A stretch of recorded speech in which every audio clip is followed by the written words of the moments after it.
The House of Representatives has stepped down a bill seeking to prohibit the production, importation, distribution, sale and consumption of unbranded and unfortified edible oils after lawmakers expressed divergent views over its implication. Sponsored by Chike Okafor representing Eime Mbano, Obo Federal Constituency of Imo State, the bill was deferred following concerns raised by members, including complaints that copies of the bill had not been circulated to all lawmakers. Okafor says the bill was aimed at addressing the public health risks associated with the widespread consumption of unbranded and unfortified cooking oils in Nigeria. He explains that the bill seeks to prohibit the production, importation, distribution and sale of unbranded and unfortified edible oils while encouraging collaboration among research institutions, universities and state ministries to improve seedlings and establish cooking oil processing mills through public-private partnerships. However, lawmakers opposed to the bill, arguing that it could adversely affect thousands of small-scale palm oil producers and duplicate the responsibilities of existing regulatory agencies.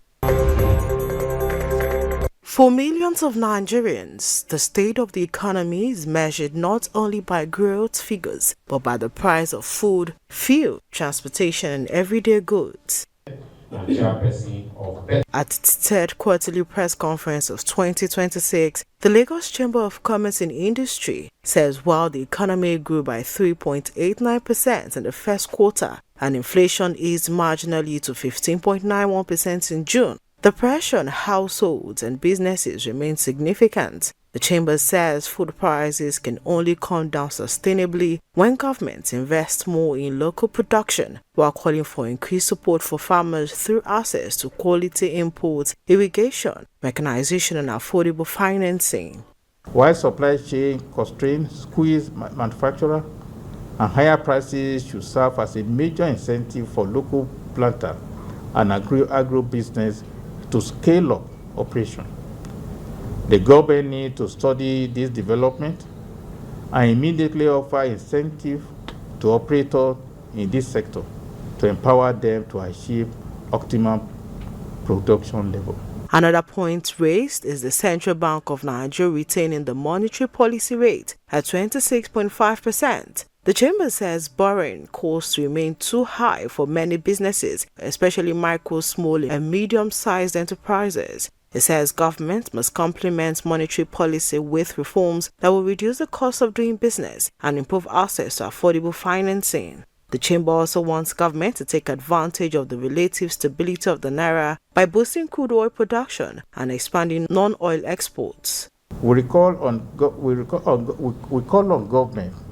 on Federal Competition and Consumer Protection Commission, LCCI, to be more vigilant in price regulatory environment. We have cases where oil marketer raises pump prices in line with international crude oil prices and head to the current prices when international prices fell.